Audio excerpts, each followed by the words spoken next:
जय Hind, Vande Mataram. Expose times में आपका स्वागत है। मैं हूं मुनीश श्रीवास्तव। हम सभी जानते हैं कि भारत में कई संप्रदाय, पंथ, मजहब के लोग रहते हैं, पर भारतवर्ष का एक अपना धर्म है जिसे हम सनातन के नाम से जानते हैं।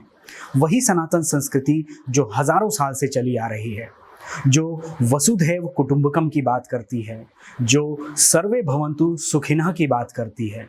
लेकिन दुनिया को मानवता का पाठ पढ़ाने वाली हमारी भारतीय संस्कृति करीब 1000 साल से आतताइयों और आतंकवादियों का कुठाराघात सहती रही है। और एक समय ऐसा भी आया जब हमसे हमारी संस्कृति को छीनने का प्रयास हुआ, और वो प्रयास काफी हद तक सफल भी रहा, जिसका परिणाम ये हुआ कि हम अपने धर्म, संस्कृति और परंपराओं से दूर होते चले गए। हम अपनी संस्कृति पे गर्व करना भूल गए। हम सनातन संस्कृति की वैज्ञानिकता, सत्य और कर्तव्य को भूल गए। रोजी रोटी में ऐसे फंसे कि राष्ट्र धर्म भूल गए। लेकिन इतिहास में ऐसा क्या हुआ, क्यों हुआ, इसका उत्तर पिछले कुछ वर्षों में धीरे धीरे हमारे सामने आने लगा है। ऐसे कई व्यक्तित्व हैं जो भारतीय सनातन संस्कृति के उत्थान में जुटे हुए हैं। आज हम आपको एक ऐसे ही व्यक्तित्व से मिलवाने जा रहे हैं जो राष्ट्रवादी विचारक हैं, देश के सामने उस सत्य को लाने में जुटे हुए हैं जो कहीं ना कहीं हमसे दूर होता चला गया है, या यूं कहें एक सोची समझी साजिश के तहत हमसे दूर कर दिया गया है। हम बात कर रहे हैं पुष्पेंद्र कुलश्रेष्ठ की, जिन्होंने एक्सपोज टाइम्स के साथ एक खास बातचीत की। तो बने रहिए आप अपने एक्सपोज टाइम्स के साथ। हमारे चैनल को सब्सक्राइब कीजिए।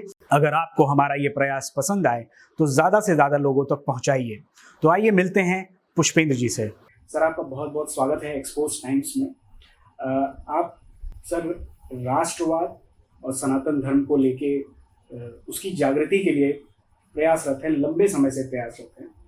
मेरा सर सबसे पहला सवाल कि जब हम 1000 साल से गुलाम रहे हैं, आज भारत आज़ाद है, 70-75वीं वर्षगांठ हम आज़ादी की मना रहे हैं। क्या लगता है आपको कि भारत के लिए सबसे बड़ा खतरा कौन है, क्या है और किस तरह से है? एक तो आपका धन्यवाद कि आपने मुझे अपने चैनल पे जगह दी, और आपके जो व्यूअर हैं वो मेरी बात वहां तक पहुंचाने का आपने माध्यम बनाया। देखिए, दो बड़ी साफ बात है कि खतरा बाहर से है या अंदर से है। खतरा देश को है या राष्ट्र को है। हमने, ये जो हमारे विद्वान थे, जो हमारे अध्यापक थे, जो साहित्यकार थे, इतिहासकार थे, उन सब लोगों ने, मुझे लगता है, वो ऐसा नहीं कि उसमें कुछ ईमानदार नहीं रहे होंगे, लेकिन मेजॉरिटी सत्ता के साथ मिलकर के सत्ता को खुश करने वाला इतिहास, सत्ता को खुश करने वाले नारे और नैरेटिव बनाए।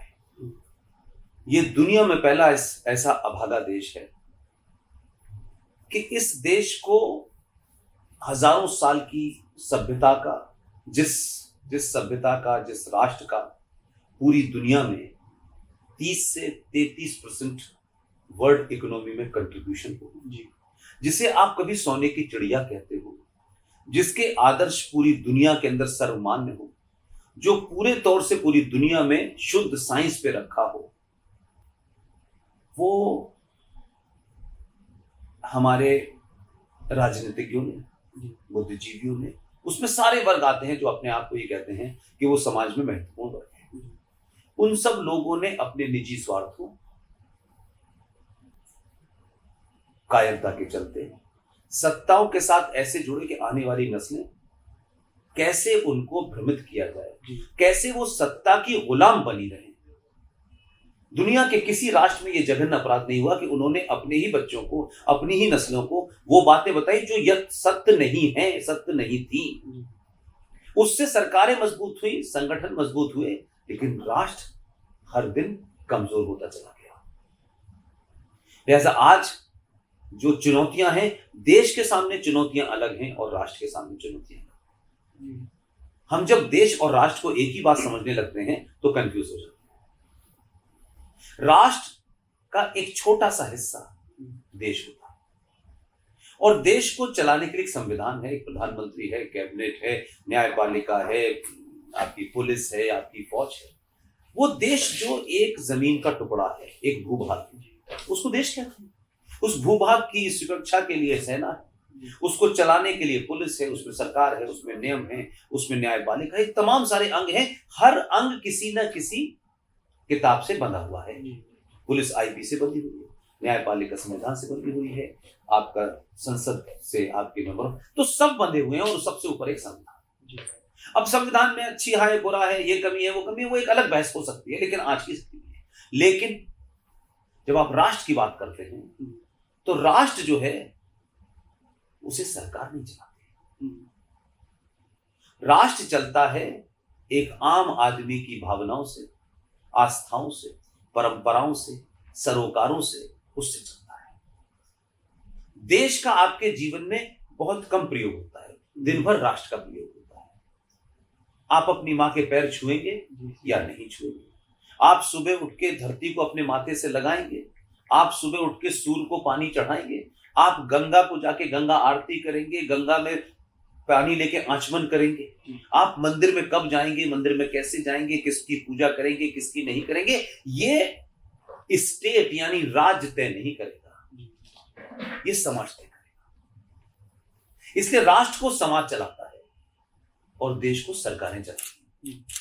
तो देश की जो समस्याएं हैं उसके लिए आप सरकारों के प्रयोग करते रहे, कभी सेकुलर, कभी नॉन सेकुलर, कभी वामपंथी, कभी सोशलिस्ट, इस किस्म के प्रयोग आप करते रहे।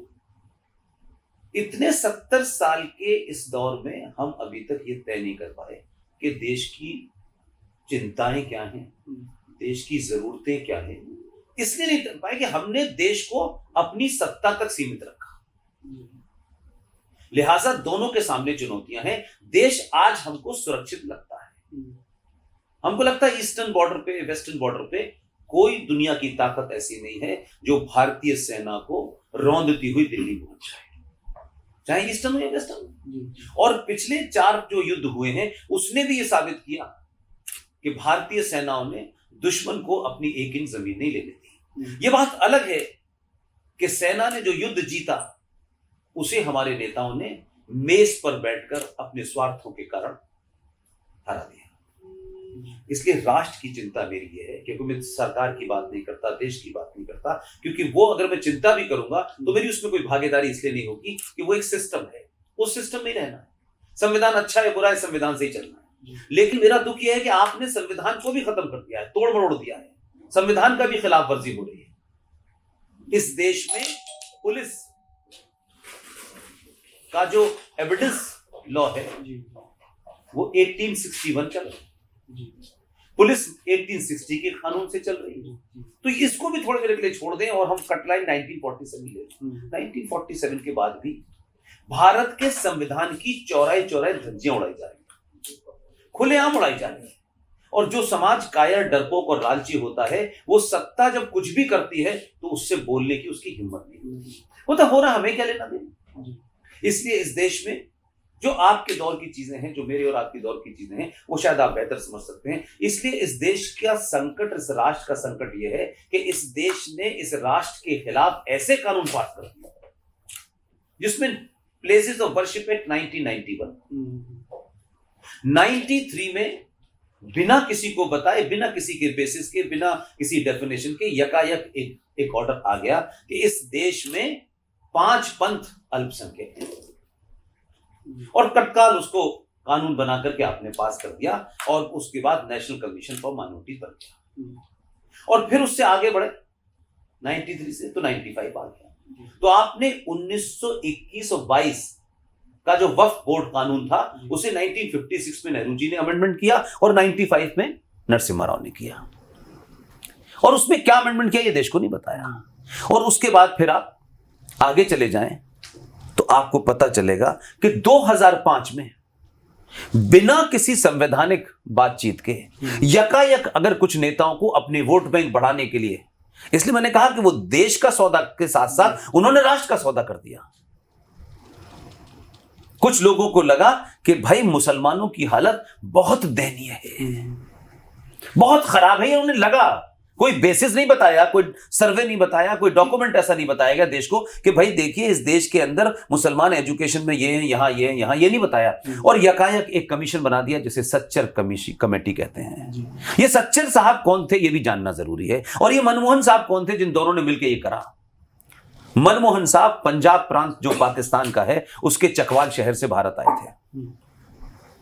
और ये जो राजेंद्र सच्चर साहब हैं जो दिल्ली हाई कोर्ट के चीफ जस्टिस रहे, ये पाकिस्तान के लाहौर शहर से आए थे, 1923 में पैदा हुए थे। और दोनों ने मिलकर एक ऐसा खेल किया और वो रिपोर्ट बन गई और 2006 में उसे लागू कर दिया जी। और उसका आज की डेट में 2021 में 5,500 करोड़ बजट है जो मुसलमानों की अपलिफ्टमेंट के लिए है। और 2006 में जैसे ही मनमोहन सिंह सरकार आई, तत्काल तौर से भारत की संविधान की दोबारा धज्जियां उड़ाई गई और एक माइनॉरिटी मिनिस्ट्री बना दी गई। और कहते हैं देश सेकुलर है, संविधान की निगाह में सब बराबर है। तो संविधान का आर्टिकल 14 जो ये कहता है कि देश का हर नागरिक संविधान के सामने बराबर है, उसे बराबर के अधिकार मिले हैं, लेकिन सरकारों ने धीरे धीरे उसकी धज्जियां उड़ाई। आर्टिकल 30 लाए, 25 से 30 लाए और फिर उसके बाद में आपने जो काम संविधान के माध्यम से नहीं कर सकते थे, आपने ऑर्डिनेंस जारी करके लाके पास खड़ा कर दिया। ये चुनौतियां वो हैं जिससे राष्ट्र समाप्त हो रहा है जी। देश नहीं समाप्त हो रहा, सरकारें चलती रहेंगी, आती रहेंगी। ये ऐसा नहीं कि देश कुछ हो जाएगा, ये सरकार आएगी, रिपीट होगी, नहीं रिपीट होगी, ये तो चलता रहेगा। इस देश में तो सरकारें ऐसी भी चली कि जिस आदमी के पास 40 MP थे वो प्रधानमंत्री बन गया। ये पता नहीं चला रातों रात ये देवी गौड़ा कहां से पैदा हो गए, आई के गुजराल कहां से पैदा हो गए। जरा उस दौर को सोचे कि ये प्रधानमंत्री बने कैसे, कौन लोग थे, कहां से आए थे, लेकिन हो गए इस देश में। तो ये चुनौतियां हैं जो मैं समझता हूं कि देश के नागरिकों को समझनी चाहिए, क्योंकि राजनीतिक लोगों को भी इससे नफा नुकसान होने वाला उनको नहीं है, वो उनकी सत्ता चलती रहेगी। आम आदमी का जीवन, उसकी जमीन, उसकी जायदाद, उसका खेत, उसके अधिकारों का सौदा इस देश की संसद ने कर दिया है। वो मेरी चिंता का विषय है। मनीष भाई। सर, आप इस्लाम से भी जुड़े हुए हैं, आप सनातन परंपरा से, लेकिन आप इस्लाम से भी जुड़े हुए हैं। आपकी जो एजुकेशन रही वो एक ऐसे प्रेमाइसिस में हुई है जहाँ सिर्फ इस्लाम का ही बोलबाला है। इस्लाम पे आप मुखर बोलते भी हैं। पूरी दुनिया जानती है कि जो आतंकवाद है वो उसी मज़हब की जनित है, लेकिन भारत में भी और पूरी दुनिया में भी इसे एक्सेप्ट नहीं किया जा रहा। और जब तक हम बीमारी समझेंगे नहीं तब तक उसका इलाज नहीं कर सकते। Very right. ऐसा क्या कारण रहा है कि उस बीमारी को मानने से पूरी दुनिया इनकार करती है? देखिए, दो बातें साफ हैं। कौन आदमी है जो किसी चीज से नहीं लड़ता जी। मैंने कहा कि जब जिस समाज की आप बात कर रहे हैं, चाहे वो US हो, UK हो, बट ये समाज के तौर पर ये देश समाप्त हो चुके हैं जी। ये इतनी आराम तलबी और ऐशो आराम में रह रहे हैं कि ये किसी संकट से लड़ना नहीं चाहते जी। और जब संकट से लड़ना होगा तो आपको अपने आराम को छोड़ना होगा। तो पूरा यूरोप समाप्त हो चुका है जी। पूरा यूरोप समाप्त हो चुका है, उनको कोई फर्क नहीं पड़ता।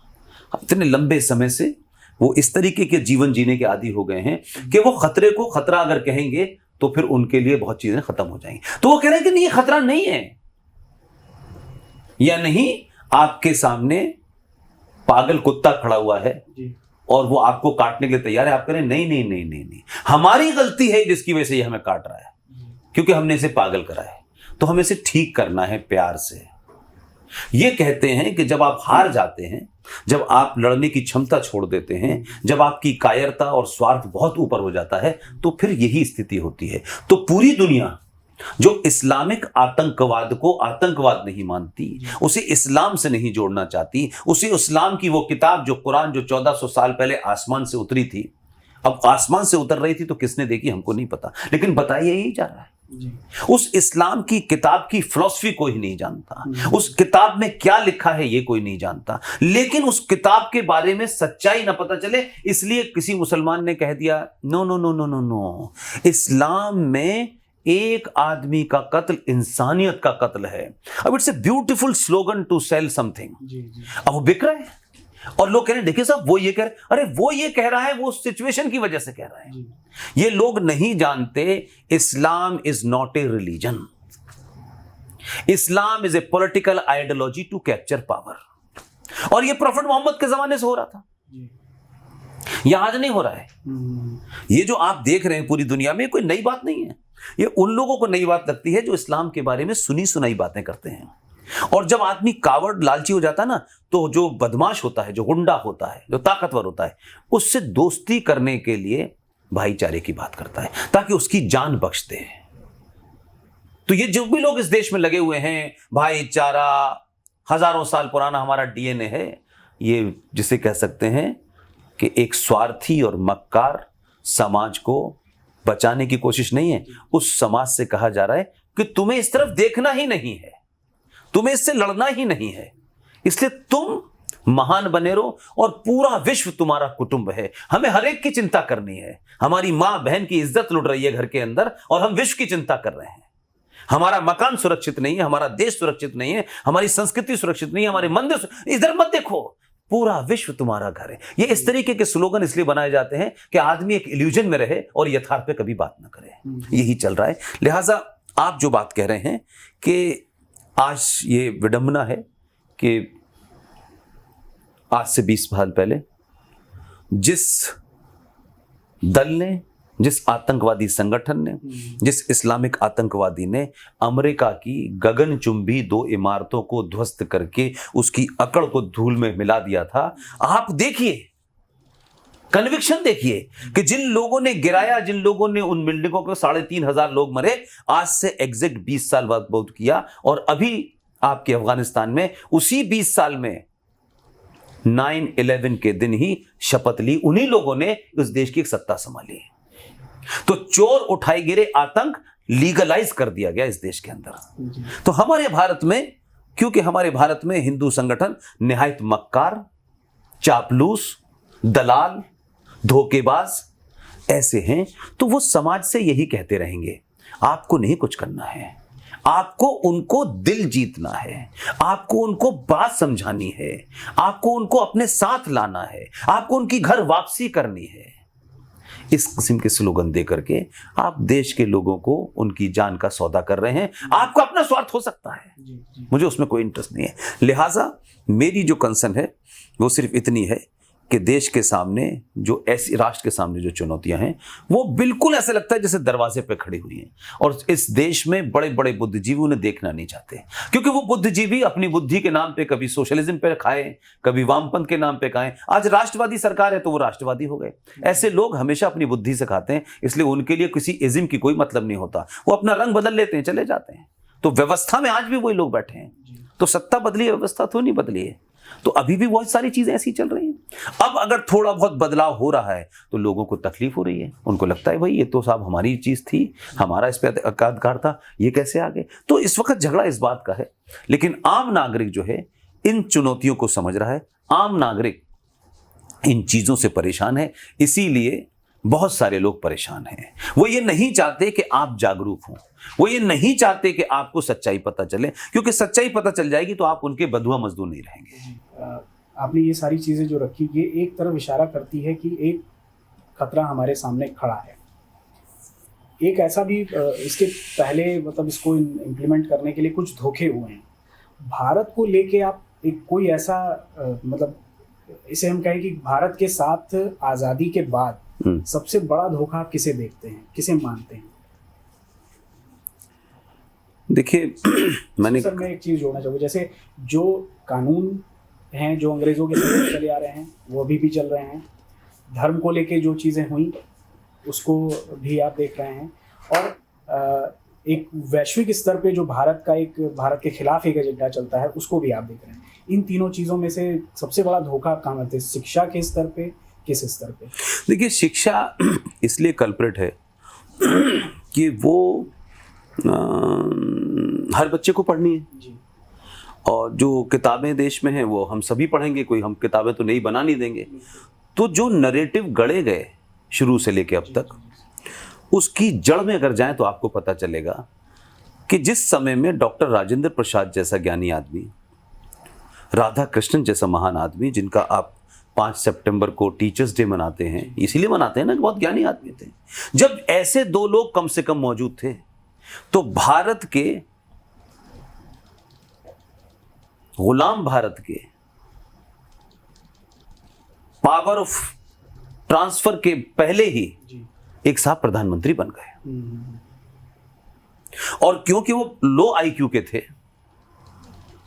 और जब चुनाव हुआ तो 14 असेंबली का वोट जो पड़ा, जो 1946 में हुआ, उसमें यह था कि कांग्रेस पार्टी का अध्यक्ष चुनना है। मौलाना आजाद उस वक्त कांग्रेस पार्टी के अध्यक्ष थे। गांधी जी ने उनसे इस्तीफा मांग लिया कि अब नया चुनाव हो रहा है, आप इस्तीफा दे दिए, और इंटीम अध्यक्ष बनाया किसको? जेपी को। और फिर वो वोट गिने गए तो पता चला कि सुभाष चंद्र पटेल साहब को 14 वोट मिले, नेहरू को वोट ही नहीं मिला ही। तो क्या मैनिपुलेशन किया गया अंग्रेजों का दबाव डाल के, और फिर उसको अतर किया कि साहब नेहरू ने ऐसा कर दिया वैसा कर दिया। उसमें गांधी उस कुकर में शामिल थे। अब गांधी को बचाने के लिए एक तर्क गढ़ा गया कि नेहरू ने कहा कि कांग्रेस तोड़ देंगे और कांग्रेस टूट जाएगी तो फिर ये अंग्रेज यहां से नहीं जाएंगे, लिहाजा पटेल तुम नेहरू की चाल को समझो। अब ये गांधी जी को उस कैरेक्टर को ऊपर बनाने के, जबकि इसका कोई तथ्य नहीं है हमारे पास। अगर इस फैक्ट को कि उस चुनाव की प्रक्रिया क्या थी, तो आप एक किताब पढ़िए, जेपी कृपलानी साहब की किताब है, वो मार्केट में अवेलेबल नहीं है। वो आपके भारत सरकार का जो पब्लिकेशन डिवीजन है उसमें 6 रुपए की थी, वो अवेलेबल नहीं है, लेकिन बाहर से मैंने कहीं से वो किताब लेकर के उसकी फोटोकॉपी कराई है। उस किताब का नाम है गांधी एंड हिज थॉट। उसमें पेज नंबर 323 पर ये पढ़ लीजिए, पूरा प्रोसेस उन्होंने बताया, किसने पर्ची भेजी, किसने क्या किया, फिर ये हुआ।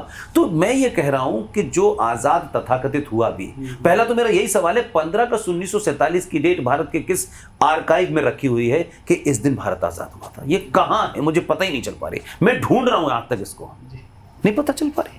तो हमारे पैदा होने से ही हमको अपंग कर दिया गया है। हम लगातार इसमें हैं, हम किसकी औलाद हैं? भारत माता की तो जय है, लेकिन भारत माता का बाप कौन था? तो जिनको बाप होना चाहिए तो उन्हें तो पता ही नहीं गया, किसी और के बाप को हमारा बाप बता दिया गया। और जब आपका बाप ही गलत होगा तो औलाद ठीक नहीं होगी। लिहाजा बापू को फादर ऑफ नेशन बना दिया। कहा गया उनके चरखा चलाने से, अहिंसा से अंग्रेज छोड़ के भाग गए। यह नहीं फैक्ट बताया कि 60,000 की सेना आजाद हिंद फौज में से 26,000 सैनिक अंग्रेजों सैनिकों से लड़ते हुए मारे गए। ये मैंने सिर्फ आजाद हिंद फौज की बात की है, इसमें हजारों आम भारतीय मारे गए, उनकी चिंता ही नहीं है। लेकिन हम ये झूठ पढ़ा रहे हैं कि हमें तो आजादी अहिंसा से मिली, अनशन से मिली, चरखा चलाने से मिली। तो आपकी पूरी की पूरी पर्सनैलिटी और पूरा जो आपका ओरिएंटेशन हुआ ना, वो झूठ मक्कारी पे हुआ। तो आज जब पेड़ बड़ा हुआ है तो पता चल रहा है कि यार हमारी तो जड़ें खोखली हैं, हमको तो पता ही कुछ और गया है। आज जब हमको पता चल रहा है कि हमारा असली बाप तो सुभाष चंद्र बोस था, जिसने अंग्रेज सरकार के खिलाफ बिगुल बचाया और भारत के मोयान शहर में आने के बाद 21 अक्टूबर 1943 को भारत की आज़ादी की घोषणा की। अंग्रेजों के खिलाफ जाकर के, पूरी कांग्रेस के खिलाफ जाकर के, वो जानता था कि कांग्रेस में 90% दलाल हैं, बाहर निकल गए, वहां से पूरी तैयारी की और किया। और उसके बाद क्या हुआ? उस आदमी ने घोषणा की, दुनिया के 9 देशों ने, जिसमें यूएसएसआर शामिल है, उन्होंने मान्यता दी। लेकिन उनको लगा अरे ये कैसे हो सकता है। 1943 से 1947 तक आते आते आपके भारतीय राजनीति के पटल से सुभाष चंद्र बोस गायब हो गए। तो वहां से चले, और जो मैंने आपसे शुरू में बात कही कि डॉक्टर राजेंद्र प्रसाद और राधाकृष्णन ब्रिलियंट लोग थे, लेकिन भारत का पहला शिक्षा मंत्री 1947 से लेकर 1958 तक दुनिया का सबसे जाहिल आदमी, जो भारत का नागरिक भी नहीं था, 1888 में मक्का में पैदा हुआ। 1902 में भारत आया, न स्कूल में गया, न कॉलेज में गया, न किताब पढ़ी, किसी मदरसे में वो पढ़ा और भारत का पहला शिक्षा मंत्री बना, जिसका नाम भारत के लोग अबुल कलाम आजाद के नाम से जानते हैं, जबकि उसका नाम 3 लाइन का है। गुलाम रसूल मोहम्मद अल अहमद करके नाम है उसका, लंबा चौड़ा। तो उसे बनाया आपने। फिर भारत में 6 मुसलमान शिक्षा मंत्री बने, यानी आजाद भारत के 75 साल में से कम 30 साल मुसलमान रहे। उन्होंने लिखा अकबर द ग्रेट, उन्होंने लिखा Shivaji is a mountain rat, Shivaji एक पहाड़ी चूहा था। तो जो आपके हीरो होने चाहिए थे उनको कोई चूहा बता रहा है, जिनको जिनको जिनको क्रांतिकारी कहना चाहिए था उनको आपके सावरकर को कहा जाता तो माफी मांग गया। सब झूठ पढ़ाया गया। तो जब आप झूठ पे खड़े होंगे और झूठ पे बिल्डिंग खड़ी होगी तो एक ना एक दिन तो वो दरकेगी। तो जो आज समस्याएं दिख रही हैं कि आज 70 साल के बाद आपको अपने असली बाप के ऊपर गर्व हो रहा है, आपको अपनी संस्कृति पे गर्व हो रहा है, क्योंकि संचार क्रांति के जितने भी माध्यम थे, चाहे रेडियो हो या अखबार हो, वो चंद लोगों के हाथों में थे।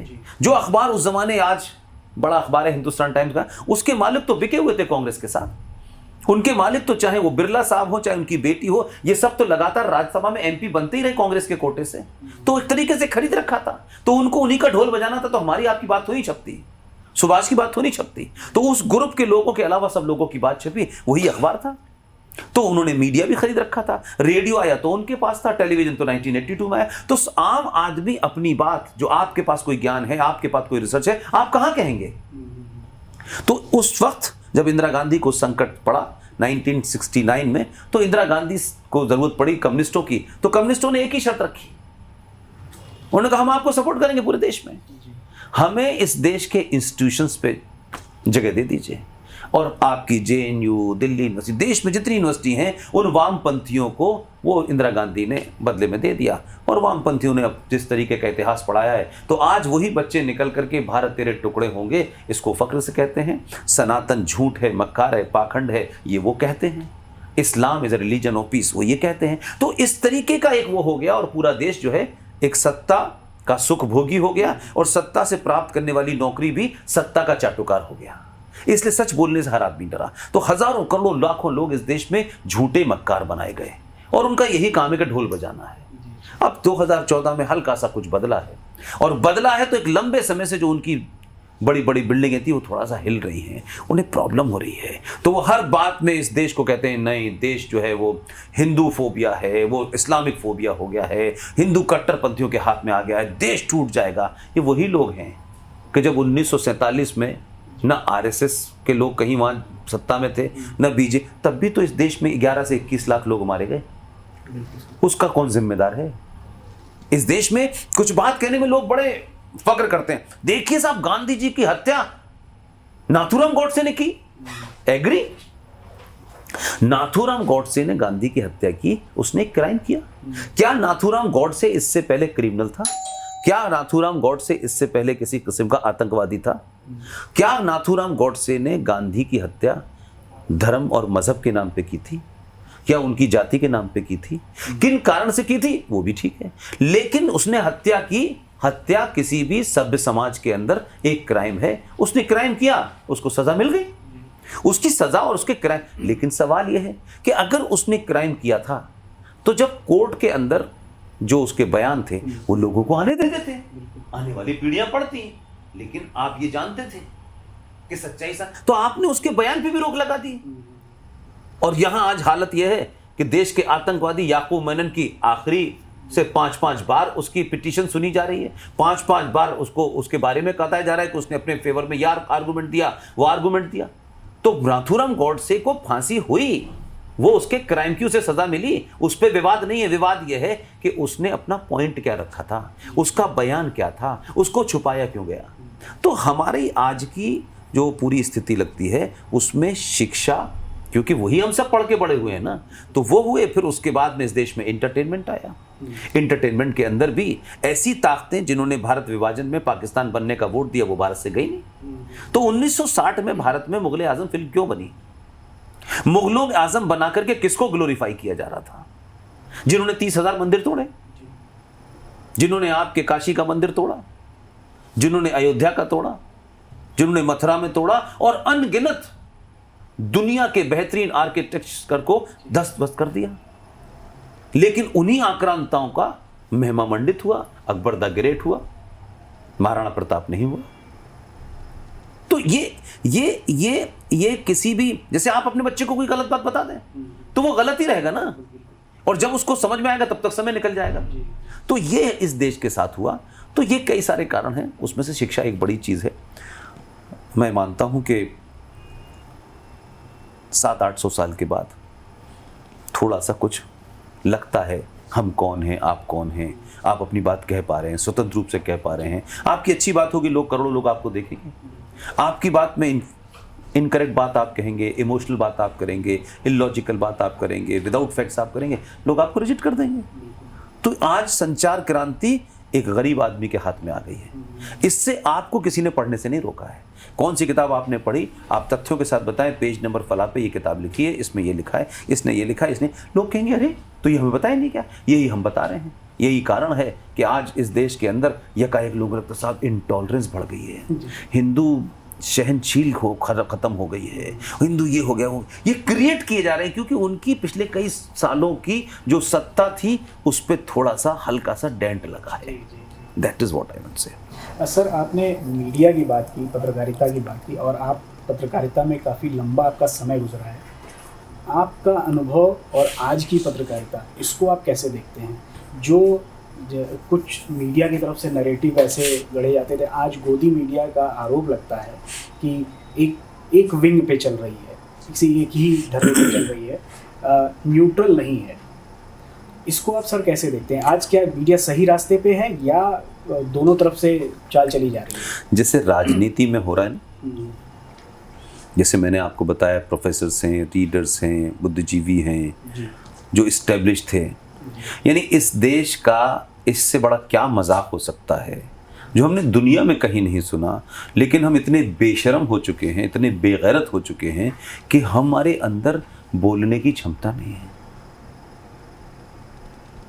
भारत रत्न देने की जो कमेटी बनती है उस कमेटी में प्रधानमंत्री चेयरमैन होता है और वो खुद ही भारत रत्न ले लेता है। कहीं सुना आपने ऐसा? ये सुन के हंसी नहीं आती है, लेकिन ये हुआ इस देश में। तो वो जो बात आप जिस तरफ इशारा आप कर रहे हैं वही ताकतें मीडिया में भी थी। मेरा छोटा सा सवाल है, मैंने 88 में मीडिया में काम शुरू किया, एक स्टिंगर हुआ, फिर रिपोर्टर हुआ। क्या आज से पहले इस देश में एक तरफा नैरेटिव नहीं था? क्या इस देश के बड़े से बड़े राष्ट्रीय अखबार ने किसी मस्जिद में किसी मौलवी द्वारा रेप की घटना को भी फ्रंट पेज पे छापा और अंदर ऊपर साधु की तस्वीर बनाई और नीचे मौलवी ने मस्जिद में रेप किया, ये बताया जा रहा है? क्या किसी अखबार ने उस मौलवी का नाम लिखने की हिम्मत जुटाई? क्या दंगों में मरने वाले मुसलमान इलाकों में नाम बताए, कौन कौन सा मंदिर तोड़ा? और उस वक्त ये तर्क दिया कि नो, हमें आग भड़कानी नहीं है। तो भाई साहब, 70 सालों में आपने जो मीडिया तैयार किया था, वो बीबीसी क्या कर रहा था, वो टाइम्स ऑफ इंडिया क्या कर रहा था, वही क्या कर रहे थे भाई, कि अगर संजय गांधी की गर्लफ्रेंड की बर्थडे के ऊपर किशोर कुमार ने आकर के गाना गाने से मना कर दिया तो आपने ऑर्डर जारी कर दिया कि ऑल इंडिया रेडियो से किशोर कुमार के गाने नहीं बजेंगे। ये कौन सा मीडिया था भाई? ये हमें भी तो पता चले ना, ये कौन सा गोदी मीडिया था भाई? तो आज वही लोग, क्योंकि आज इस संचार क्रांति ने, मुनीश भाई आप जैसे लोगों ने और हजारों करोड़ों लोग जो हैं वो अपनी बात रख रहे हैं और इसने इस देश के मेनलाइन मीडिया का नैरेटिव बदल दिया है। आज टेलीविजन के ऑफिस में शाम का प्राइम टाइम शो 9 बजे वाला क्या होगा, ये सोशल मीडिया तय कर रहा है, क्योंकि उनको पता है कि अब लोग एक दूसरे आए हैं जो हमें देखते हैं और सही बात देखना चाहते हैं, और वो नहीं तो टीवी बंद करके आगे निकल जाते हैं। तो ये जो 100 करोड़ थे सनातनी, इनकी बात तो कोई कह ही नहीं रहा था। आज आपकी बात इसलिए कह रहे हैं कि आपके देखने से वो टेलीविजन चलता है। इसलिए अंग्रेजी का टेलीविजन कहता है राष्ट्रवाद सर्वोपरि है। ये आपकी ताकत ने बदला है। 70-72 साल के बाद आपको लगता है इंग्लिश टेलीविजन में बैठ करके इस देश पे कोई शब्द मुसलमान नहीं बोलता था। आज भारतीय जनता पार्टी का राष्ट्रीय प्रवक्ता कुरान शरीफ लेके बैठता है और कहता है वो मौलाना जो 2 कौड़ी के आते हैं बताता है कौन सी आयत कौन सा सूरा है। ये बदलाव नहीं है। लोगों को लग रहा है अरे हमने तो इतना डराया था कि ये तो मुसलमान नहीं, ये तो मोहम्मद साहब के बारे में पूछ रहे हैं, ये तो आयशा के बारे में पूछ रहे हैं, ये तो खतीजा के बारे में पूछ रहे हैं, ये तो उमर के बारे में पूछ रहे हैं, हसन के बारे में, हुसैन के बारे में पूछ रहे हैं, ये फातिमा बीवी के बारे में पूछ रहे हैं। ये बात अगर पता चल गई तो ये तो हमने छुपाई थी। हमने हर किस्म का इतिहास पढ़ाया लेकिन जंगे बद्र नहीं पढ़ाई ना। तो इस्लाम का इतिहास क्यों नहीं पढ़ाया हमने? कितनी खूनी जंगें हुई, कौन मरा, किसने मारा, किस लिए जंग हुआ। तो आज वो आ रही है बाहर तो उनको लग रहा है यार ये तो बड़ा मुश्किल हो जाएगा, हमने तो इतना डरा के रखा, अब ये तो डरे हुए लोग हमें डरा रहे हैं, तो उल्टा हो गया। इसलिए लोग कहते हैं गोदी मीडिया है। तो गोदी मीडिया से तो पूरा यूट्यूब जो है करोड़ों करोड़ों लोग चला रहे हैं, सब गोदी मीडिया चला रहे हैं। और अगर ये है तो इसका मतलब है उसे देखने वाले लोग हैं। तो जो तुम दिखा रहे थे वो तुम पब्लिक का मीडिया नहीं दिखा रहे थे, चंद लोगों का दिखा रहे थे, एक खास लोगों का था। अखबार नहीं बिक रहा था तो आपने एक नई पॉलिसी निकाली कि अखबार के फ्रंट पेज पर सेमी न्यूड एक तस्वीर जरूर होगी, जो अंदर के पन्नों पे कहीं एक छोटी सी कहानी होगी। जी जी जी। तो ये अखबार बेचने के लिए कपड़े उतार करके महिला को छापना जरूरी था क्या?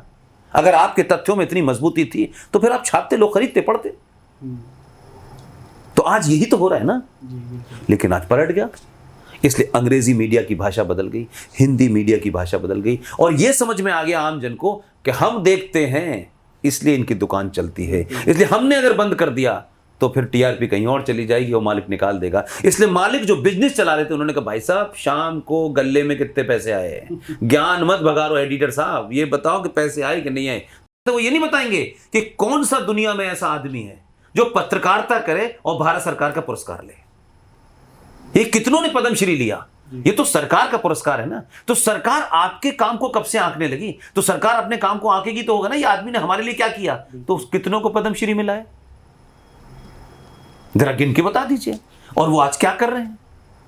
जो लोग इस देश में पत्रकार होते हुए कैबिनेट के अंदर मंत्री तय कराते हो,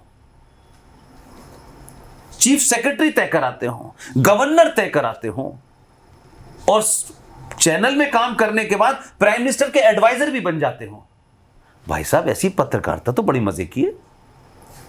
अब न तो एडवाइजर बन रहे, अब न चीफ सेक्रेटरी बन रहे, अब न ट्रांसफर हो रहा, तो कह रहे अरे यार ये तो बहुत खराब है यार, ये गोदी मीडिया है यार। This is the problem sir. तो इट विल टेक टाइम। मुझे लगता है कि वर्तमान जो जिनके हाथों में कमान है राष्ट्र की, देश की, उसको आप कैसे देखते हैं? वो सही हाथों में है या कुछ खतरनाक हाथों में है, क्या है? देखिए इसमें दो बातें हैं। मैंने फिर कहा कि सरकार की कुछ पॉलिसीज हैं जो बनती बिगड़ रही हैं। कभी जीएसटी आएगा, कभी बढ़ जाएगा, कभी घट जाएगा। ये हमेशा समय के हिसाब से बढ़, ये कोई परमानेंट चीज नहीं है कि ये ऐसा ही रहेगा। कोई चीज ऐसी नहीं है। हजारों चीजें बदली, कभी बैंकों का नेशनलाइजेशन हुआ, अब बैंकों को बेचा जा रहा है। वो समय की मांग होती है, उस पर मैं नहीं कह सकता। लेकिन मैं ये मानता हूं सरकार के बारे में हमारे यहाँ हर आदमी टिप्पणी कर देता है, हर आदमी। और सबसे आसान काम है टिप्पणी कर देना, इसमें पैसे नहीं लगते हैं। लेकिन आप अगर सत्ता के आसपास रहे हो, जैसे हम 20-25 साल मीडिया में रहे, तो बहुत सारी चीजों को ये लगा यार ये हम जो बाहर से समझते हैं ये ऐसा होता नहीं है अंदर। कौन कौन सी चीजें कहाँ कहाँ रोकती हैं, किस तरह रोकती हैं। इसलिए मैं इस सरकार के सिर्फ 2 लोगों से प्रभावित हूं, बाकी 90% कांग्रेस की कार्बन कॉपी है, उनके एजेंडे वही है। इन 2 लोगों के दबाव में, क्योंकि सरकार एक आदमी के नाम से आई है, किसी आरटी पार्टी के नाम से नहीं आई है। वो आदमी नहीं होता तो ये पार्टी सत्ता में नहीं होती। ये एक फूल 2 माली थे 1984 में। लेकिन उन 2 लोगों ने जो 2-3 काम किए हैं वो इसलिए बड़े लगते हैं कि जहां कुछ भी नहीं हो रहा था, जहां हर दिन देश को बेचने की कोशिश की जा रही थी, इस देश की जमीन को आपने वक्फ प्रॉपर्टी एक्ट 2013 के नाम से मुसलमानों से कहा है ये तुम्हारी है, तुम्हें कोई इसका हिसाब किताब कागज नहीं देना है। और हिंदुओं से कहा है कि तुम्हारी जमीन ले ले तो तुम्हें कोर्ट जाने का अधिकार नहीं है। ऐसे दौर में, ऐसे समय में, इस स्थिति में अगर किसी ने धारा 370 हटाई, तो धारा 370 और 35 ये हटाना कुछ लोग समझते हैं धारा हटी है। जिस दिन से ये हटी है, जो गज़वाए हिंद, जो इस्लाम की फिलॉसफी में ये है कि जब तक हिंद की धरती के कोने कोने तक इस्लाम का परचम न फैल जाए तब तक ये युद्ध जारी रहेगा। हम स्पेन चले गए, हम यहां चले गए, लेकिन भारत में नहीं फैल पाया। उस गज़वाए हिंद का जो रास्ता था वो जम्मू था। आज मुझे बताइए, जो हम सोचते थे आज दिल्ली में संकट मोचन पे बम धमाका, कोयंबटूर में बम धमाका, ये धमाके क्यों नहीं हो रहे? पुलिस भी वही है, फौज भी वही है, सत्ता का apparatus भी वही है, कुछ तो बदला है ना। तो हमें ये दो बड़े भी अचीवमेंट इसलिए बड़े लगते हैं कि ये भी हमें लिए बहुत मुश्किल थे। हम अपने आज यहाँ पे ट्रांजिस्टर बम आ गया, आज यहाँ फलाना बम आ गया, यही होता रहता था ना। आज ये आतंकवादी आ गए, आज वो आतंकवादी आ गए। तो भाई मेरे, हमारे सबसे पहले हमारा घर तो सुरक्षित रहे। तो हम उसी अचीवमेंट को बहुत बड़ा समझते हैं। और इसलिए भी समझना चाहिए कि इन विकट स्थितियों में जब अंतर्राष्ट्रीय हालात ऐसे हों, आपके देश के अंदर करोड़ों गद्दार बैठे हों, आपके देश के अंदर बहुत सारे ऐसे लोग बैठे हों जो कई तरीके से, चाहे वो फाइनेंस हो, चाहे वो एंटरटेनमेंट हो, चाहे वो एजुकेशन हो, वो खुले आम नंगा नाच कर रहे हैं। आपको उनसे लड़ना भी है। उन पे बहुत सारे काम वैसे नहीं करने जो चाइना कर देता है। चाइना उठा के शूट कर देता है, यहां करेंगे तो लोकतंत्र खतरे में आ जाएगा। यहां जो लोग हत्याएं कर रहे हैं वो कहते हैं हमें डर लग रहा है, उनको भी सुनना है। और यहाँ 55-56 मुल्क हैं देश के, उनको भी साधना है, वेस्ट को भी साधना है, और अंतर्राष्ट्रीय मामलात को भी साधना है। और बदलती हुई दुनिया में भारत के तमाम लोगों को 2 रुपए किलो चावल भी चाहिए, और बिजली भी फ्री चाहिए, और राष्ट्रवाद भी चाहिए, और भारत माता की जय भी चाहिए। और मोदी बम गिरा दे पाकिस्तान में, ये भी चाहिए। और बम वो समझते हैं जैसे कोई दिवाली का बम है। एक बम बनाने में कितने पैसे लगते हैं ये पता नहीं। तो हमारी इच्छाएं बहुत हैं, हमारी एक्सपेक्टेशन बहुत हैं, लेकिन ये शुरुआत के 2 असर इसके मैं देखता हूं कि ये 2 काम, राम मंदिर वाला और ये, और जो तीसरा बड़ा देखता हूं, इस दौर में भारतीय समाज में सोचने में बदलाव आया है। आप जब दुनिया में खड़े होते हैं तो कहते हैं यार कि जो इजराइल 48 में बना था, 95 लाख की पॉपुलेशन है यार, वो कहां पहुंचा और हम कहां पहुंचे, ये एहसास तो हुआ आपको। और जब आपको अपने होने पे एहसास होता है, तब आपके अंदर एक गर्व महसूस होता है, तब आपके अंदर कॉन्फिडेंस पैदा होता है, तब आप खड़े होकर जरा तन के बात करते हैं। अगर आप खराब कपड़े पहने हो तो आप घर से बाहर निकलते में शर्माते हैं। आप अच्छे कपड़े पहने हो, आपको थोड़ी बहुत नॉलेज हो, तो आपको किसी से भी भिड़ जाने में डर नहीं लगता है। आज मोदी किसी से भी भिड़ जाता है। इसलिए सरकार के साथ साथ समाज अगर चैतन्य हो गया, उसका इंफिनिटी कॉम्प्लेक्स खत्म हो गया, उसके अंदर चेतना जाग गई, तो ये बदलाव हजारों कानूनों से, हजारों संशोधनों से बड़ा है। क्योंकि ये चेतना जगाना बहुत बड़ा काम है। ये किसी कानून से, किसी धारा के हटने से नहीं होगी। आपको कॉन्फिडेंस पहली बार हुआ कि हम भी हैं। इसलिए आपका प्रधानमंत्री जीतते ही अंकल सैम के यहां नहीं गया सलाम बजाने। देश में, दुनिया में एकमात्र हिंदू स्टेट था, वहां गया और पूजा की उसने। इसलिए आप तिलक लगाने से शर्माते हैं कि अहमद भाई नाराज हो जाएंगे। आपने धोती छोड़ी, मंदिर जाना छोड़ा, और अहमद भाई जब नमाज पढ़ने जाते हैं तो आप कहते हैं कितना पक्का है अपने मजहब का। और आप जब पढ़ने जाते हैं कि यार देखो तुम कब से आरएसएस के हो गए, तुम कब से हिंदू हो गए। ये कुंठा है, ये कॉम्प्लेक्स है। इसलिए भारत का प्रधानमंत्री पशुपतिनाथ मंदिर में 8 घंटे पूजा करके कहता है कि मैं देश का प्रधानमंत्री हूं, जब मैं नहीं शर्माता तो मेरे लोग तुम क्यों शर्मा। वो मैसेज दे रहा है लगातार। वो केदारनाथ में बैठ के मैसेज देता है। ऐसा नहीं है कि उसे हिंदू होने का शौक है, वो तो है, लेकिन वो ये बताता है मुझे अपनी आइडेंटिटी के ऊपर गर्व है, तो तुम क्यों शर्मा रहे हो। मैं तो भारत का प्रधानमंत्री हूं, संविधान की शपथ खाई है, तुमने तो वो भी नहीं किया है।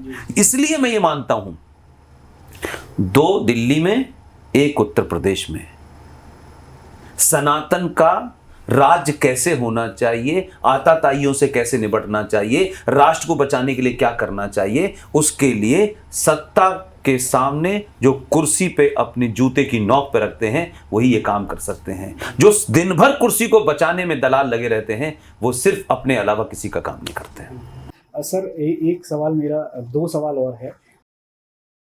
एक तो धर्म को लेके, मतलब हमारे सनातन धर्म को लेके आज के युवाओं में एक भ्रांति है। मैं भी कुछ समय पहले तक धर्म और इस जो डाइवर्जन है उसे नहीं मानता था, लेकिन जब से आपको सुनना शुरू किया है तब से मेरे मस्तिष्क के चक्षु खुल गए हैं। धर्म को लेके जो पूजा पद्धति है, इसी को धर्म की तरह, धर्म का जामा उड़ा के प्रस्तुत कर दिया गया है, जबकि धर्म एक कर्तव्य है। इसको आप कैसे, हमारे युवाओं को कैसे समझाएंगे? इसमें देखिए 2 चीजें बड़ी साफ हैं। 1976 में 42 अमेंडमेंट के तहत भारत के संविधान के प्रीएम्बल में रशिया के दबाव में, आप उस दौर में जाएं और पता करें उस वक्त के जो लोग भी जीवित हों, भारत की पार्लियामेंट में कई सारे लोग केजीबी के पैसे पे पल रहे थे। और भारत के प्रीएम्बल के अंदर 42nd अमेंडमेंट रातों रात किया गया। देश में ज़्यादातर लोग जेल में थे और उसके माध्यम से आपने कहा कि भारत के प्रीएम्बल में सेकुलरिज्म और सोशलिज्म शब्द को जोड़ा। प्रीएम्बल, जी जी जी, प्रीएम्बल में बदलाव नहीं हो सकता है। भारत के संविधान के अंदर अब से ज्यादा कोई 150 से ज्यादा अमेंडमेंट हो चुके हैं, वो होते रहते हैं, वो दुनिया के हर जगह होते हैं। हो सकता है कल कोई कानून हो, उसको बदला जा सकता है, उसको रिफॉर्म करा, लेकिन प्रीएम्बल में कभी नहीं होता। तो भारत का जो प्रीएम्बल है उसमें ये 2 शब्द जोड़े गए। मेरा इससे भी कोई मतलब दरकार नहीं, वो कैसे गलत तरीके से जोड़े गए, मेरा उस पर भी कोई शिकायत नहीं। मेरी शिकायत दूसरी है। जब आपने सेकुलर की बात की कि भारत सेकुलर सोशलिस्ट होगा, तो अंबेडकर कम्युनल थे क्या? 50 में बना, 76 में 24 साल के अंदर भारत का संविधान कम्युनल लगने लगा क्या? जी। तो आरएसएस भी नहीं थी, बीजेपी भी नहीं थी, विश्व हिंदू परिषद भी नहीं थी, लेकिन वो भी जोड़ा। लेकिन ये भी मैं माफ करता हूं। मेरा जो सबसे बड़ा ऑब्जेक्शन है वो ये है कि जब सेकुलर शब्द की परिभाषा उसमें डाली जा रही थी तो देश के एक बहुत बड़े विद्वान, जो अब नहीं है और सच मानो में बहुत बेहतरीन आदमी थे, ये बात अलग है कि उनका एक नाकारा लड़का है जो सुप्रीम कोर्ट में कैसे जज बनाए जाते हैं, वो लाइव आप लोग टेलीविजन पे देख चुके हैं। उसके पिताजी का नाम था एलएम सिंघवी। बाद में वो हाई कमिश्नर भी रहे इंग्लैंड के और बेहतरीन आदमी थे। उनका पढ़े, उनको इंदिरा गांधी ने एक काम सौंपा कि सिंघवी साहब सेकुलर शब्द की आपको हिंदी में ढूंढना है। उन्होंने दुनिया भर की डिक्शनरी पढ़ी और आखिर में उन्होंने कहा कि सेकुलर शब्द का जो हिंदी अनुवाद होगा वो है पंथ निरपेक्ष। इंदिरा गांधी को किसी एजेंडे के तहत लाया गया था, लेकिन इंदिरा गांधी उस महान विद्वान के हाथ से कराना चाहती थी ताकि दुनिया को पता चले उन्होंने किया, मैंने नहीं किया। एक लंबी बहस के बाद एलएम सिंघवी साहब नाराज हुए और एलएम सिंघवी साहब ने अपनी जेब से पेन निकाला और उनको दे दिया कि मैडम इंदिरा गांधी धर्मनिरपेक्ष, इसका ट्रांसलेशन नहीं हो सकता, पंथ निरपेक्ष होगा। और फाइनली उसके बाद वो चले गए और वो धर्मनिरपेक्ष ही रहा। अब धर्मनिरपेक्ष और सेकुलर शब्द आया कहां से ये पता ही नहीं है भारत को। सेकुलर शब्द यूरोप के अंदर की कल्पना थी। यूरोप में जो राजा होता था वो चर्च से गाइड होता था, वो चर्च से गाइड होता था। तो ये कहा गया कि राजा जो है उसका कोई धर्म नहीं, उसका कोई रिलीजन नहीं होगा। राजा क्योंकि चर्च से गाइड हो रहा है, तो ऐसा ना हो कि जो नॉन बिलीवर ऑफ चर्च हो, जो दूसरे, उनके साथ कहीं राजा कोई डिस्क्रिमिनेशन न करते। लेकिन हमारे यहां हमारी हजारों साल की परंपरा में राजा का धर्म होता था। दोनों में फर्क है। हमने धर्म जो अगर आप इसको ये कहें कि अगर धर्म नहीं होगा तो अनार्की फैल जाएगी। राजा अपनी ड्यूटी नहीं निभाएगा, प्रजा अपनी ड्यूटी नहीं निभाएगी, डीएम एसएसपी अपनी ड्यूटी। धर्म का मतलब है अपना दायित्व, अपनी ड्यूटी का निर्वहन करना। धर्म मीन्स पूजा पाठ नहीं है।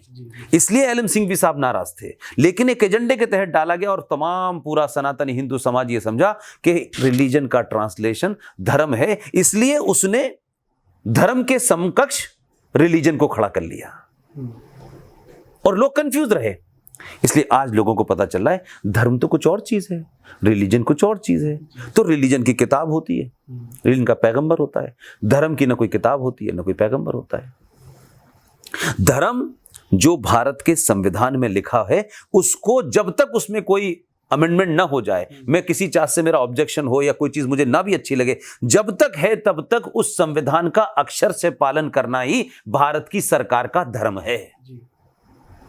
उसका वायलेशन करना अधर्म है।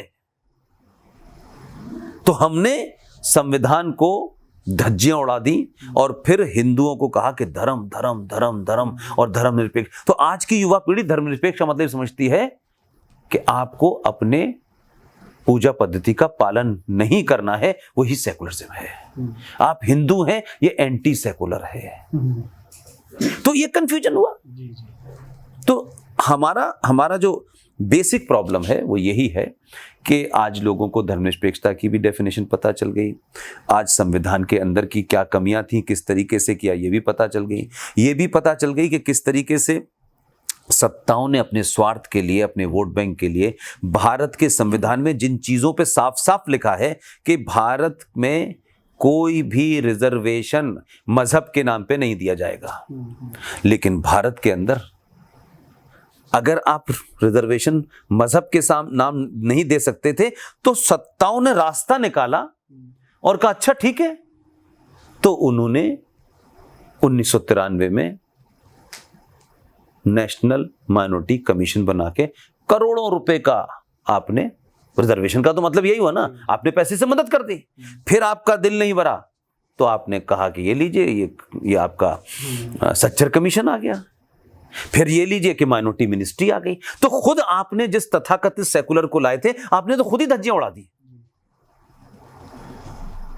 तो आज हमारे सामने चुनौती यह है कि आप अगर कोई भी काम करें, कोई कितनी भी अच्छी सरकार आ जाए, जब तक समाज तैयार नहीं होगा, सिर्फ कानून में कुछ बदल जाने से कुछ नहीं होगा। इस देश में इतने जघन्य कानून बने हैं कि राष्ट्र आपके हाथ से चला गया है। हम खामोश हैं, हम चुप बैठे हैं। ये जो आपकी कोविड चल रही है ना, कोविड तो आज हुआ है ना, तो आज हुआ है तो आज दवा बनेगी, आज ही बनेगी ना दवा। ऐसा तो नहीं था किसी को पता था कि कोविड आएगा दवा बनेगी।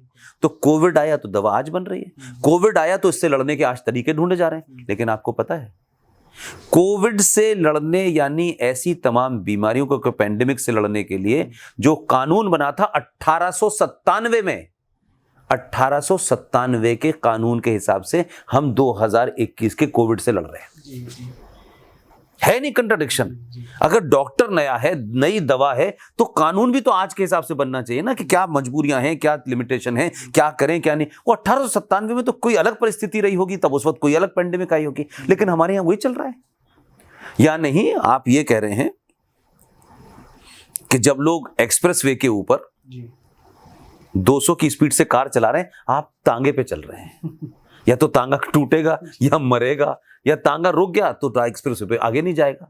तो हमने अभी इन चीजों की तरफ ध्यान ही नहीं है, क्योंकि हमारे यहां समाज को पिछले सालों में रोटी, खाना, नौकरी बच गई, जिंदा बच गए, घर आ गए, बेटा सुरक्षित हो गया, घर आ, इससे ज्यादा हमारे समाज के सत्ताओं ने और समाज के ठेकेदारों ने आगे नहीं बढ़ने दिया। उनको यहीं तक रखो। इसलिए सड़क, पानी, बिजली, ये उस समाज के इशू हैं जो हजारों साल पुराना है, सभ्यता का देश है और साइंस से भरपूर है। वो आज पानी, बिजली, सड़क में फंसा हुआ है। इसलिए आपके वैसे लीडर पैदा हो रहे हैं, इसी पे हो रहे हैं।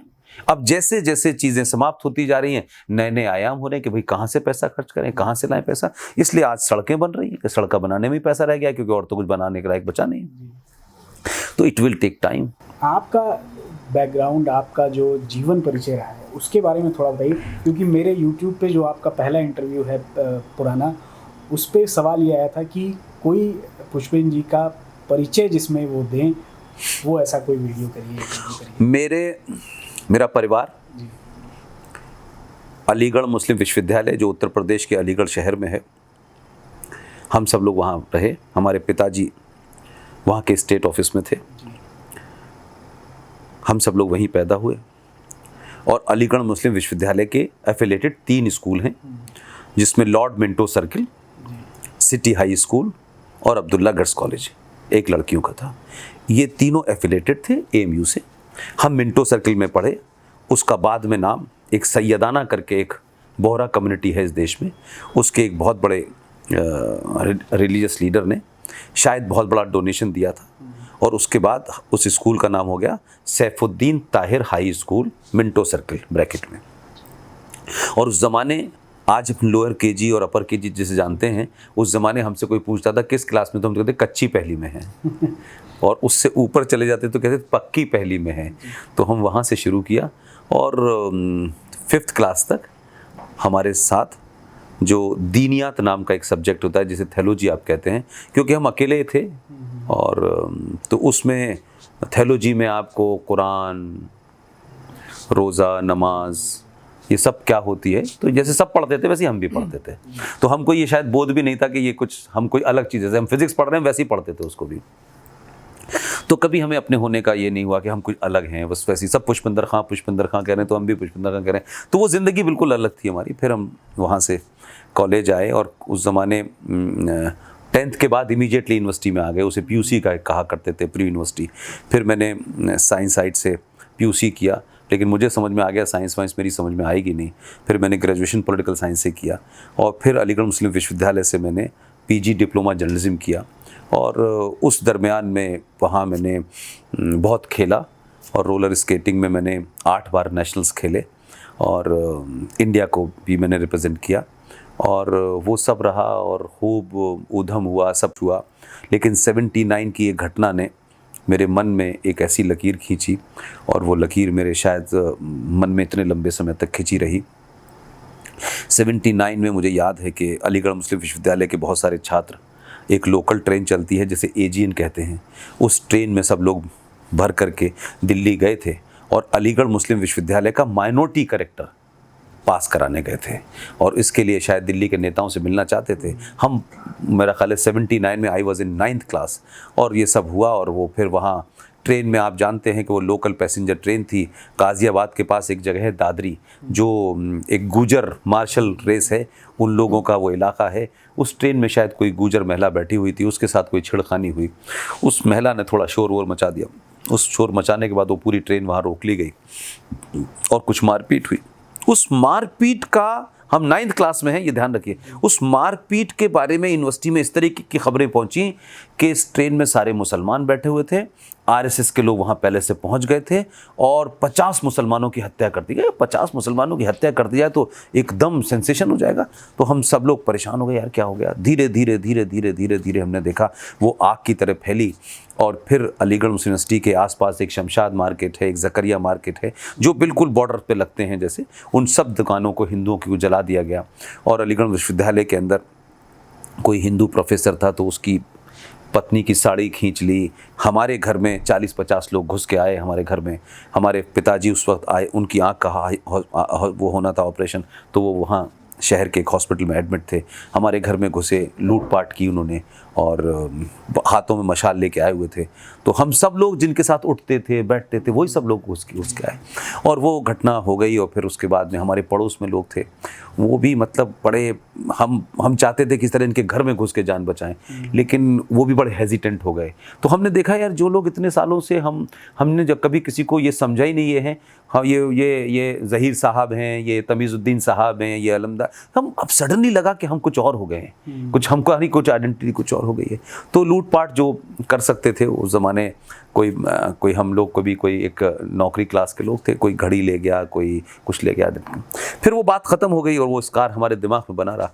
और फिर उसके बाद भी हम वहीं कैंपस में रहे। वालिद साहब की नौकरी थी, वो रिटायर हो गए 85 में, फिर हम लोगों ने कैंपस छोड़ा। तो उस वक्त फिर मुझे कई सारी चीज़ें थी, लेकिन उस यूनिवर्सिटी की उस लाइफ में मैं उस जो पॉलिटिकल लाइफ थी उसमें हिस्सा नहीं ले सकता था। मैं चाहता था कि मैं भी चुनाव लड़ूं, लेकिन हमारे लिए स्पेस ही नहीं थी, हमारे को मतलब ही नहीं था। तो कुल मिलाकर के फिर ये हुआ कि जब जर्नलिज्म किया तो मैं रात वहाँ जो ढाबों पे डिबेटें चलती थी, बड़े बड़े नेता वहाँ से बन के अब गवर्नर हो गए, फलाने हो गए, तो मैं सुनता था उन लोगों को। तो उस पॉलिटिक्स को सुनता था, उस आइडियोलॉजी को सुनता था, मुसलमानों के बारे में सुनता था, जिन्ना कौन है, पाकिस्तान कौन है, ये कौन, वो सब हुआ। और वहाँ से बड़े होते होते फिर हम दिल्ली आ गए और दिल्ली में हमने जर्नलिज्म ने शुरू किया। और जर्नलिज्म में संडे मेल नाम का एक अखबार हुआ करता था, संजय डालमिया का अखबार था। उसमें हमको स्टिंगर की नौकरी दी और हमारे पहले गुरु, और अब नहीं है, वो जवाहरलाल नेहरू के प्रेस सेक्रेटरी हुआ करते थे, पाकिस्तान से आए थे, उर्दू मीडिया का उनका बैकग्राउंड था। और वो टाइम्स ऑफ इंडिया में गए और फिर टाइम्स ऑफ इंडिया से रिटायर हुए तो वो संडे मेल के रेजिडेंट एडिटर बने। और मेरी उनसे मुलाकात हो गई तो उनको मेरी उर्दू बड़ी पसंद आती थी, तो मुझसे वो बातचीत करते थे। तो उन्होंने मुझसे कहा कि तुम संडे मेल ज्वाइन कर लो। तो हमें अंदाज़ भी नहीं है कि हमने ये भी नहीं उनसे पूछा कि तनख्वाह कुछ पैसे मिलेंगे नहीं मिलेंगे। तो आप स्ट्रगल करा हमने वहाँ से, और वहाँ से होते हुए फिर हमने जी टेलीविज़न में काम किया, सहारा में काम किया, और वहाँ एक सेंटर फॉर मास मीडिया था YMCA का, उसमें 2 साल रिपोर्टिंग मैंने पढ़ाई। और उसके बाद फिर मैं BBC चला गया। फिर उसके आखिर का जो मेरा लाइफ का असाइनमेंट रहा, एक डेलीगेशन में पाकिस्तान गया था मैं, तो वहाँ पे लाहौर प्रेस क्लब में सबको एड्रेस करना था। तो किसी को पता चला कि ये पुष्पेंद्र साहब आए हुए हैं और ये कोई अलीगढ़ यूनिवर्सिटी के प्रोडक्ट हैं। तो पाकिस्तान में अलीगढ़ यूनिवर्सिटी को ये माना जाता है कि अगर अलीगढ़ यूनिवर्सिटी न होती तो पाकिस्तान नहीं बनता। और अलीगढ़ यूनिवर्सिटी के बहुत सारे लोग, यानी पाकिस्तान के पहले प्रेसिडेंट लियाकत अली खां, वो AMU के छात्र थे। तो कई सारे लोग यहाँ से गए, तो AMU को लेकर के उनको एक बड़ा लगाव था। और अच्छा उस वक्त हमारी ज़बान एकदम शुद्ध उर्दू थी, हम हिंदी बोलते ही नहीं थे, शब्द ही नहीं मुँह से निकलते थे। तो हमको भी कोई 2-4 मिनट बोलने के लिए माइक पे बुलाया तो हमने अपनी जो AMU का कल्चर था बिस्मिल्लाहिर्रहमानिर्रहीम करके बात शुरू करनी थी, हमने वैसे ही कहा। तो वो लोग बेचारे एकदम शॉक्ड।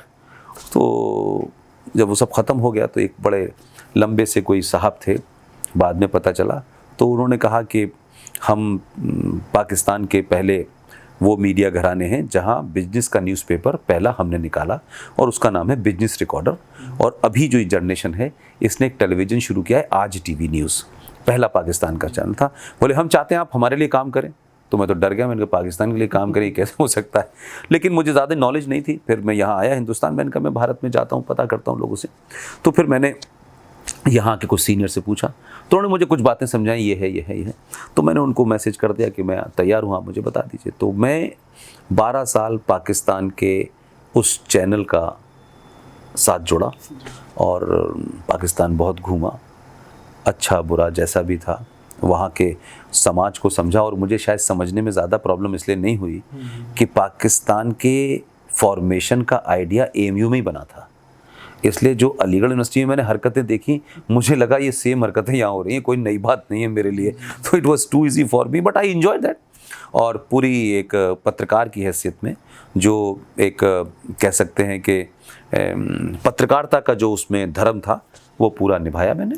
और उसमें कुछ मुद्दे ऐसे थे जिसमें पहले तय हो चुका था कि इन मुद्दों पे जो भारत राष्ट्र की या भारत सरकार की जो पॉलिसी है, I am not going to against that.